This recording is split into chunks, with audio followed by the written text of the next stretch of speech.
Saudações, investidor! Tudo bem com você? Você está no canal Aportando Conhecimento e no vídeo de hoje a gente vai falar sobre o porquê que o Kisu11 meio que deixou de ser um fundo tão interessante.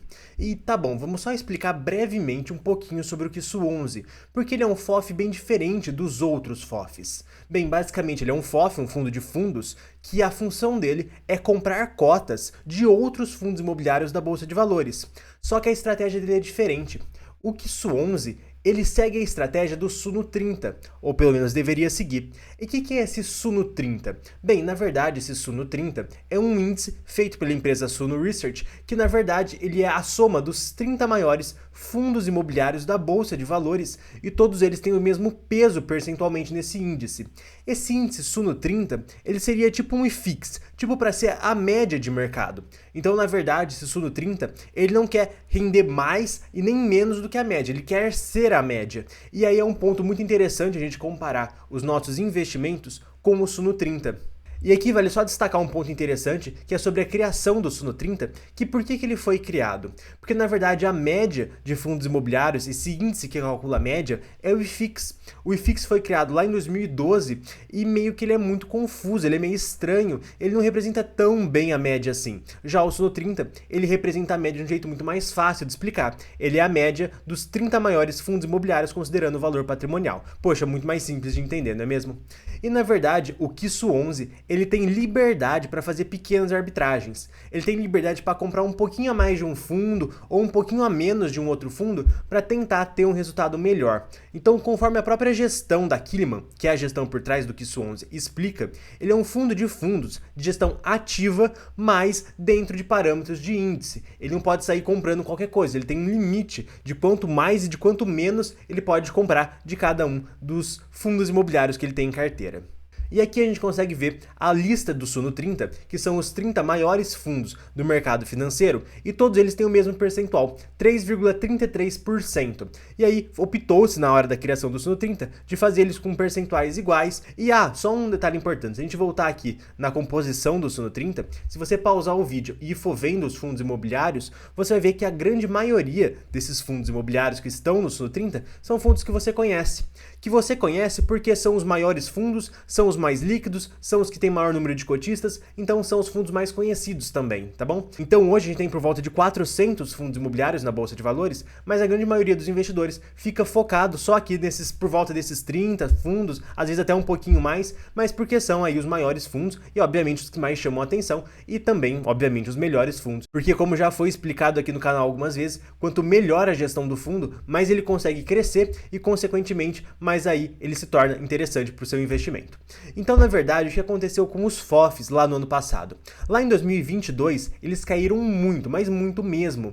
Isso gerou uma oportunidade muito grande de investimento. Inclusive, se você procurar, tem vários vídeos aqui do canal falando do Kisu11, falando que ele estava extremamente descontado, que era interessante você, investidor, estudar um pouco melhor esse fundo. Mas o que aconteceu? Será que ele ainda é uma grande oportunidade? Bem, é exatamente esse tópico que a gente vai falar no vídeo de hoje. O porquê que ele deixou de ser uma grande oportunidade e agora é um fundo bacana, mas não tanto assim. Então, na verdade, aqui a gente está vendo a carteira do fundo imobiliário Kisu11. E aqui a gente consegue ver vários fundos e os percentuais que ele tem, certo? E aí eu te pergunto, será que ele está acompanhando a carteira do Suno 30? Será que ele está realmente acompanhando a carteira que ele deveria acompanhar, que é essa carteira teórica do Suno 30? Bem, quando a gente pega toda a carteira do Suno 30 e toda a carteira do Kisu11 e compara uma contra a outra, a gente chega nessa divergência aqui, nesses valores que estão diferentes. Então, por exemplo, o BBPO, que é um fundo de agências bancárias do Banco do Brasil, ele tem 0,5%, menos 0,53% do que ele deveria ter no fundo. Ou seja, a concentração do Suno 30 é 0,5% maior do que a concentração do Kisu11 tem nesse fundo. E a mesma lógica vale para todos esses fundos aqui.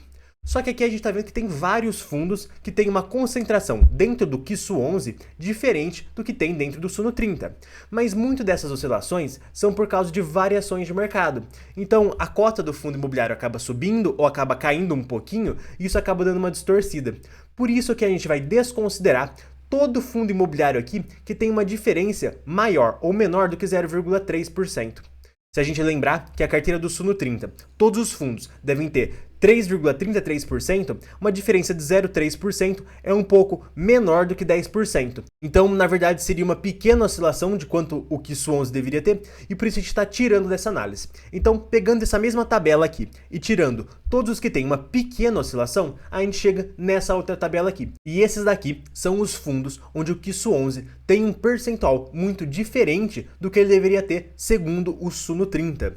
E se a gente reparar aqui, poxa, ele não tem MXRF11, ele não tem HGRU, ele não tem VRTA, na verdade ele tem até um pouquinho só, e ele tem vários outros fundos que ele tem uma quantidade menor do que ele deveria ter para completar o 3,33% do KISS 11. E também, olha só que interessante que a gente chega nessa nossa análise. O KISS 11, ele também tem alguns fundos imobiliários, que são esses, todos esses daqui que estão em negrito, que na verdade não estão nem no Suno 30, que não são parte dos 30 maiores fundos imobiliários da Bolsa de Valores. E na verdade esses fundos estão aí que, segundo a gestão da Killiman, eles vão possibilitar aí um ganho de capital expressivo no futuro. Mas, poxa, talvez não seja o melhor lugar para eles estarem aí. O fundo imobiliário KISS 11, ele tem a intenção de investir nos 30 maiores fundos da Bolsa. Talvez seja um pouco aí de exagero da gestão do KISS 11 colocar alguns fundos que não faz tanto sentido assim, levando em consideração a estratégia desse fundo imobiliário.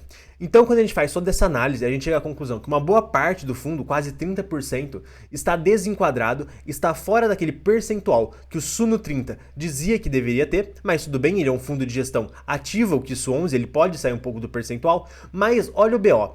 11% de todo fundo imobiliário estão nesses fundos aqui que sequer fazem parte do Suno 30. Eles não deveriam estar aqui. Não faz muito sentido ter esses fundos aqui que não fazem parte do Suno 30. Você mudar um pouco, fazer uma certa arbitragem dentro dos 30 maiores fundos da Bolsa de Valores, ok, a gestão é ativa, ela pode fazer isso. Mas ele começar a acrescentar alguns fundos de fora, poxa, meio que perde o sentido do KISS 11. E aí, um outro problema que também se tem é que essa daqui é a variação do valor patrimonial da cota do KISS 11. E vale aqui só destacar que o valor patrimonial da cota de um FOF, ele é na verdade a soma de todas as participações das cotas que ele tem. Então, se as cotas que ele tem sobem de valor, o valor patrimonial sobe. Se as cotas que ele tem caem de valor, o valor patrimonial cai. E na verdade, o que aconteceu aqui desde novembro, desde outubro? Ele caiu bastante, o IFIX também caiu e tá tudo certo. Só que o que aconteceu com as cotações do KISS 11? Poxa, a cotação ela caiu bem menos do que a queda do valor patrimonial. Isso fez com que o P sobre VP, que é na verdade o desconto que você tem por investir nesse fundo imobiliário, que antes estava em 15, 20%, agora caiu para apenas 6%. Então é um desconto muito pequeno. Então, na verdade, se você assistir todos aqueles vídeos que eu falo sobre o KISS 11, todos chegam à mesma conclusão. Poxa, KISS 11 é um fundo muito interessante porque o desconto dele está muito alto. Então, na verdade, conforme a gente está vendo aqui, o desconto dele acabou diminuindo muito, o que, na verdade, está fazendo uma grande perda de atratividade de investir nesse fundo imobiliário. Então, na verdade, o que você deveria fazer caso você tenha cotas de KISS 11? Bem, a primeira coisa que você deveria fazer, obviamente, é se inscrever no canal para ficar por dentro dos próximos vídeos. Mas tá bom, qual que é a segunda coisa, então, que você deveria fazer? Bem, eu não sei o que você deveria fazer, mas eu posso falar o que eu estou fazendo com os meus investimentos. E eu tenho bastante KISS 11, e na minha opinião, eu acredito que seja um momento mais interessante de você aguardar um pouco para saber o que vai virar. Porque, na verdade, ele tem alguns problemas, ele tem esses fundos imobiliários que não deveriam estar na carteira, na minha opinião, mas tudo bem, ele está pagando 7,5 centavos por mês, isso dá um dividend yield anual de 11,25% e ele também está abaixo do valor patrimonial. Então, assim, ele tem problemas? Tem, mas ele está rodando ok, ele está pagando um dividendo interessante e não seria então um grande, gigantesco problema que justificasse você sair vendendo, torrando todas as suas cotas, principalmente abaixo do valor patrimonial. Mas essa, obviamente, é só a minha opinião do que fazer com o KISS 11 no curto prazo. Para o longo prazo, obviamente, aí eu estou revendo se eu realmente quero ter esse fundo imobiliário ou não, mas isso, obviamente, quando o seu P sobre VP ficar acima de 1, ficar acima de 1,05, por exemplo.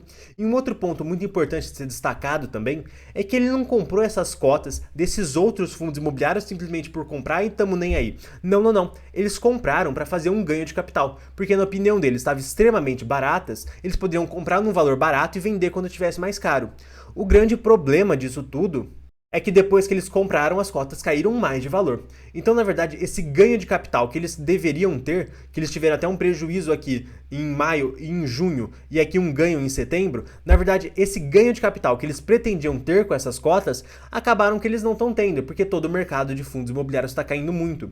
Mas talvez, provavelmente, quando tiver uma volta dos preços dos mercados de fundos imobiliários, quando as cotas voltarem a subir muito, ele consiga vender essas cotas que ele comprou desses fundos imobiliários, que não deveria ter comprado, aí é um preço interessante e consiga aí proporcionar um ganho de capital. E aí a gente vai saber se realmente essa estratégia deu certo ou não. Até o momento fica uma coisa meio confusa. E aí, será que vai dar certo? Será que não vai? Poxa, deixa isso aí nos comentários. Mas esse vídeo vai acabando por aqui e eu vou estar recomendando que você assista um outro vídeo que eu falo sobre o BTLG. Gente, um abraço a todos e até o próximo vídeo.